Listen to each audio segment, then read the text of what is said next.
For someone who had spent decades commanding attention, Shaquille O'Neal had mastered the art of becoming invisible. On this day, he had purposely stripped away the trappings of celebrity. No entourage, no VIP treatment, just a solitary visit to a charity that meant something to him. But what awaited him would shake him more deeply than any spotlight ever had. For O'Neal, first-class flights had become a regular part of his life. It was not about the lavish perks or the prestige. He simply cherished the room to stretch out. As boarding time approached, travelers slowly gathered near the gate. Shaq quietly stepped into the first-class line with his hoodie and sunglasses shielding his face. While most people were busy scrolling through their phones or conversing, one woman caught his attention. The woman stood out in her designer clothes and luxury handbag, tapping her foot with growing irritation. When the call for first-class boarding came, Shaq moved toward the gate, and she stepped into his path. "Excuse me, this is first class only." She looked at him with evident irritation, quickly deciding he did not belong there. The people around them felt awkward about the situation, so they avoided eye contact and pretended not to notice what was happening. For a second, Shaq thought about walking away and letting the airport staff deal with it. But something stopped him. He remembered how people had mistreated his parents, making assumptions without knowing them. His mom had always told him to stand up for what was right and be respectful. Those words stuck with him, so he held his ground. Shaq could have towered over her and let his fame do the talking. Instead, he spoke softly, showing his first-class ticket with patience that came from years of such moments. But the woman wasn't having it. Her eyes narrowed with distrust, her voice rising as she accused him of trying to jump the line. Around them, the airport crowd shifted and murmured, heads turning one by one as people began to realize exactly who this line cutter was. But no one was prepared for what would happen next. What Shaq did next stunned everyone watching. Instead of arguing and proving he was right, the basketball legend simply stepped back. "It's all right," he said. "I can wait." In that moment, his dignity spoke louder than any defense could have. The confrontation intensified when the woman refused to move. She accused him of trying to access areas where he did not belong and called for security assistance. When the officer arrived, she immediately launched into accusations, gesturing at O'Neal and claiming he was attempting to enter the first-class line wrongfully. Her tone and gestures painted him as an intruder rather than a passenger. The scene drew more attention from nearby travelers, and what began as a simple misunderstanding was transformed into a public spectacle. The security officer who approached the scene was not prepared for what he found. There stood Shaquille O'Neal, all 7 feet of him, radiating a calm that seemed to make him even larger than life. Across from him, a woman whose frustration had painted her cheeks red continued her accusations. The officer barely needed to ask. Shaq was already reaching for his boarding pass. As the officer studied the boarding pass, the truth was undeniable. The basketball legend had been right all along. Everything changed when the officer spoke. The woman's face dropped as her accusations crumbled into dust. Shaq had been right all along. But karma was not finished yet. When she stepped onto the plane, there he was in first class, exactly where he had said he would be. The same woman who had demanded his removal minutes ago now became intensely interested in her phone, her window, anything to avoid meeting the eyes of the man she had so publicly misjudged. Fate had a sense of humor. As he stowed his bag and smiled at the crew, Shaq realized the woman was right there, just 1 seat ahead of him. The same woman who had questioned his presence in first class. Now she trapped in front of the man she had tried so hard to remove. He put on his headphones as the engines hummed to life, choosing peace over drama or proving a point. But the story was not over yet. The tension from the boarding gate moved into the cabin when the woman who had confronted O'Neal found her next complaint. She fanned herself dramatically with her magazine, shooting sharp glances at the flight attendants. "It feels like a sauna in here," she announced loudly enough for the entire first-class cabin to hear. The flight attendant appeared quickly, probably hoping to prevent another scene like the one that had just played out at boarding. Other passengers shifted uncomfortably in their seats. Some pretended to be absorbed in their phones, while others could not help but watch. They had not forgotten how, just minutes ago, the woman had tried to have security remove one of basketball's biggest stars from the first-class line. From his seat behind her, Shaq could not escape the sound of her voice. Even with his headphones on, her complaints kept breaking through. First, she was not happy with the air conditioning. Then, the flight attendant was not bringing her drinks fast enough. Now, even the water was not at the right temperature. After their scene at boarding, every complaint felt loaded with contemplation, and it was obvious that she was determined to prove she belonged in first class. During the flight, something unexpected happened. A father and son made their way to O'Neill's seat while the crew was cleaning up dinner. The dad seemed nervous as he started to tell O'Neill his son was a big fan. But then the woman from before turned around. She started up again, telling everyone within earshot that O'Neill was nobody special, just some guy who tried sneaking into first class earlier. She made sure to remind the whole cabin about how security had to check his ticket. The cabin went quiet. People who saw what happened at boarding started talking in hushed voices. The woman looked around for support, but found none. Instead, she saw it on everyone's faces. They all thought she was crazy. O'Neill took off his headphones and smiled at the boy, as if the woman was not there. When he asked the kid's name, his famous, deep voice echoed through the cabin.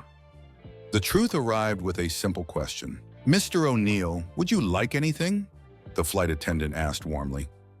The woman's complaints died in her throat. You could almost hear her confidence crumble as she turned to face him. Her voice barely a whisper. "Are you somebody famous?" Just like that, her carefully built wall of superiority came crashing down. The person she had tried to remove from first class was not just any passenger.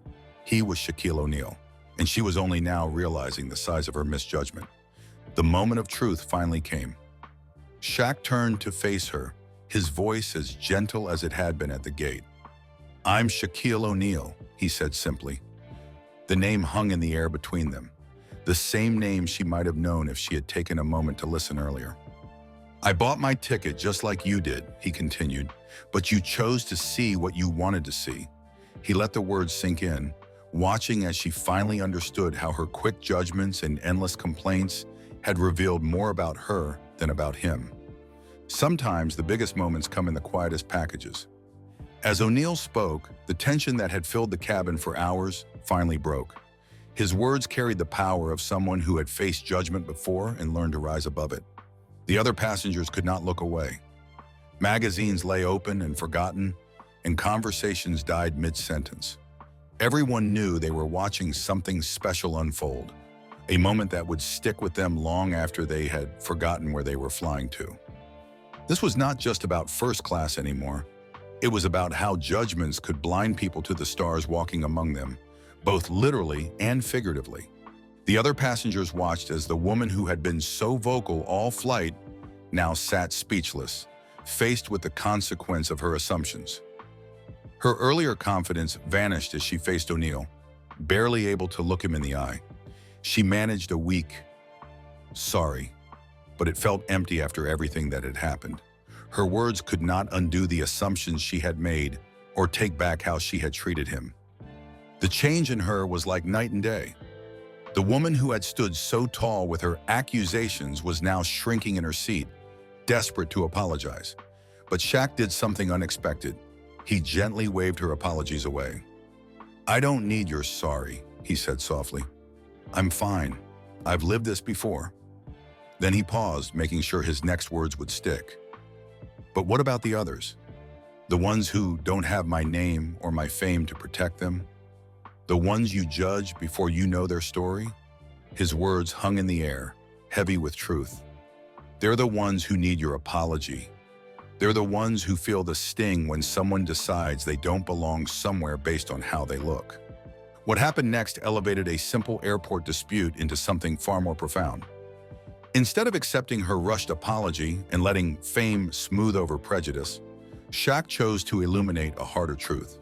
The basketball star who could brush off such treatment with a mere mention of his name used this moment to speak for those who couldn't, for every person who'd been judged, dismissed, or made to feel they didn't belong.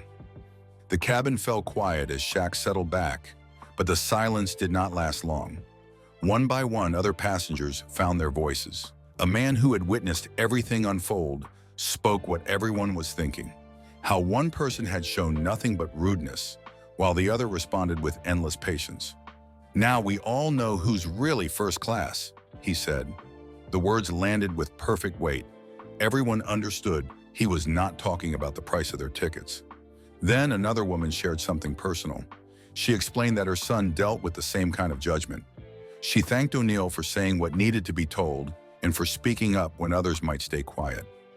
These passengers turned a tense moment into something bigger. What started as one woman's bad behavior opened up an honest conversation about how people treat each other. What happened as the plane landed would stay with everyone who witnessed it. As passengers rose to leave, something extraordinary began to unfold. One by one, the passengers approached Shaq, but not for the usual celebrity treatment. No requests for autographs or selfies. Instead, they came bearing stories. A businessman was the first to break the silence. His voice trembled as he spoke of his tall daughter, how she shrunk herself to fit others' expectations, how she faced the same judgments day after day. "What you did today," he told Shaq, his eyes intense with emotion, "it's bigger than you know." Then came an elderly woman, tears glistening in her eyes. Years of similar experiences had taught her to stay quiet, to accept the sideways glances. But today she had witnessed something transformative, a masterclass in handling prejudice with dignity. Through her tears, she thanked him for showing her a better way.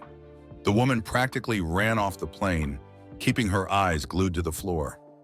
Her designer bag and first-class ticket couldn't hide her shame now. Meanwhile, the people she'd tried so hard to impress stopped to thank O'Neill instead. One flight attendant lingered behind the others. "I have to tell you," she said, "this is going to be a story I share with my kids, about how to handle people who judge you without knowing you."